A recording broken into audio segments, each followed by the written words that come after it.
प्रिय मित्रों, बहुत समय पहले की बात है। काशी नगरी में संत रविदास अपने साधु जीवन में लीन रहते थे। वे एक छोटे से झोपड़े में रहते, दिन रात प्रभु भक्ति और समाज सेवा में लगे रहते। काशी में उनका नाम आदर से लिया जाता था। उनके सबसे निकटतम मित्र थे पंडित श्रीधर। वे एक ज्ञानी ब्राह्मण थे, परंतु उनके मन में अहंकार का अंश था। मित्रों, पंडित रविदास जी से प्रेम करते थे, परंतु कभी कभी उनके विचारों और मार्गों को नीचा समझते। एक दिन काशी के राजा चंद्रसेन ने संत रविदास को अपने दरबार में आमंत्रित किया। पंडित श्रीधर भी आमंत्रित थे। राजा ने कहा, महात्मा, आपके विचारों में कोई चमत्कार है। क्या आप बता सकते हैं कि आपकी भक्ति में कैसी शक्ति है जो लोगों को परिवर्तित कर देती है? प्रिय मित्रों, संत रविदास ने शांत स्वर में उत्तर दिया, राजन, प्रेम, करुणा और विश्वास में ही सबसे बड़ा चमत्कार छिपा है। जब आत्मा प्रभु से जुड़ती है तो शेर भी भेड़ बन जाता है। राजा और दरबार के सभी लोग इस बात पर मुस्कुराए, परंतु पंडित श्रीधर ने हल्के स्वर में कहा, शेर क्या कभी भक्ति से शांत होता है? यदि कोई भूखा शेर हो तो क्या वह भक्त को नहीं खाएगा? मित्रों, संत रविदास ने उसकी ओर देखकर बस इतना कहा, जब मन शुद्ध होता है तो प्रकृति भी साथ देती है। राजा चंद्रसेन को पंडित की बात में कुछ मनोरंजन दिखा। उन्होंने एक विचित्र प्रस्ताव रखा, यदि ऐसा है तो क्यों न एक परीक्षा हो। मेरे राजसी वन में एक बहुत ही भयानक भूखा शेर है, जिसने कई पशुओं और 2 मनुष्यों को मार डाला है। अगर संत रविदास की भक्ति इतनी महान है तो क्यों न पंडित श्रीधर को उस शेर के पास भेजा जाए और देखें क्या शेर उसे छोड़ देता है। मित्रों, संत रविदास बोले, यदि यह पंडित जी की इच्छा हो तो प्रभु उन पर कृपा करेंगे।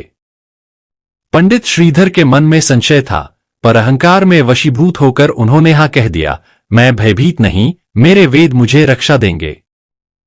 राजा ने 3 सैनिकों के साथ उन्हें अगले दिन सुबह जंगल भेजने का आदेश दे दिया। अगली सुबह पंडित श्रीधर एक छोटे रथ में बैठकर जंगल की ओर चल पड़े। संत रविदास प्रार्थना मुद्रा में थे, उनकी आंखों में चिंता की हल्की झलक थी। जब रथ गहरे जंगल में पहुंचा, सैनिकों ने रथ को वहीं रोक दिया और कहा, आगे से अकेले जाना होगा। शेर इसी इलाके में देखा गया है। प्रिय मित्रों, पंडित उतरते ही भयभीत हो गए। चारों ओर सन्नाटा था, सिर्फ पत्तियों की सरसराहट और कभी कभी एक अजीब सी गुर्राहट सुनाई देती। और फिर कुछ ही क्षणों में झाड़ियों में हलचल हुई। एक विशाल, भूखा, क्रोधित शेर सामने आया। उसकी आंखें लाल थीं। शरीर पर चोटों के निशान थे और वह धीरे धीरे पंडित की ओर बढ़ रहा था। पंडित के शरीर से पसीना बहने लगा।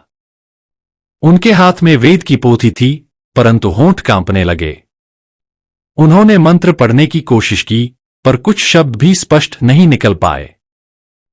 शेर अब उनके सामने था, गुर्राहट अब कानों को चीरने लगी। उसी समय काशी में संत रविदास ध्यान में लीन थे। अचानक उन्होंने अपनी आंखें खोलीं। उनका हृदय धड़क उठा। प्रिय मित्रों, संत रविदास ने प्रभु से प्रार्थना की, हे ईश्वर, मेरे मित्र ने मुझे कम समझा, परंतु वह भी तुम्हारा पुत्र है। उसकी रक्षा करो, मेरी प्रार्थना को उसकी ढाल बना दो। और फिर उन्होंने चुपचाप अपनी झोपड़ी से एक छोटी सी लकड़ी ली, उस पर भगवान राम का नाम लिखा और उठकर चल पड़े। जंगल में शेर अब पंडित पर झपटा ही चाहता था कि अचानक एक तेज प्रकाश प्रकट हुआ। एक तेज हवाओं का झोंका आया और सामने संत रविदास प्रकट हो गए। उनके हाथ में वही लकड़ी थी जिस पर राम नाम लिखा था। शेर रुक एकदम से गया। उसने गुर्राहट बंद कर दी। उसकी लाल आंखें अब शांत थीं। संत रविदास ने उस शेर के समीप जाकर धीरे से कहा, तू भूखा है, तुझसे कोई कुछ छीनने नहीं आया, पर यह मेरा मित्र है, इसे कुछ मत करना। शेर बैठ गया, अपनी आंखें झुका लीं और जैसे किसी की आज्ञा का पालन कर रहा हो। पंडित की आंखों से अश्रु बहने लगे। वे संत रविदास के चरणों में गिर पड़े, मुझे क्षमा करें, मैंने आपकी भक्ति की शक्ति को कम आंका। आज मैं मृत्यु को सामने देख रहा था और आपके विश्वास ने मुझे जीवनदान दिया। अगले दिन राजा चंद्रसेन के सामने दोनों उपस्थित हुए। पंडित श्रीधर ने सब कुछ कह सुनाया। राजा स्तब्ध थे। क्या शेर सच में शांत हो गया? प्रिय मित्रों, रविदास बोले, राजन, हर प्राणी में आत्मा है। जब हम उस आत्मा से जुड़ते हैं तो हिंसा भी मौन हो जाती है। राजा ने उनके चरणों में शीश झुकाया। महात्मा, आज आपने हमें जीवन का सत्य दिखाया है। उस दिन के बाद पंडित श्रीधर ने अहंकार का त्याग कर दिया। वे संत रविदास के साथ सेवा में लग गए। उन्होंने अपने जीवन को भक्ति, प्रेम और सेवा को समर्पित कर दिया। वह शेर जिसने कई जीवन लिए थे, अब वन में शांत जीवन व्यतीत करता था। लोग कहते थे, उसने संत की भक्ति को पहचान लिया था। और काशी में अब संत रविदास के प्रेम और करुणा की गाथा हर घर में गूंजने लगी। प्रिय मित्रों, संत रविदास कहते हैं कि भक्ति केवल मंत्र नहीं, प्रेम का रूप है। अहंकार जब गिरता है तभी आत्मा जागती है। प्रकृति भी प्रेम की भाषा समझती है। सच्चे संत की शक्ति शब्दों से नहीं, कर्मों से प्रकट होती है। प्रिय मित्रों, वीडियो को लाइक शेयर जरूर करना। धन्यवाद।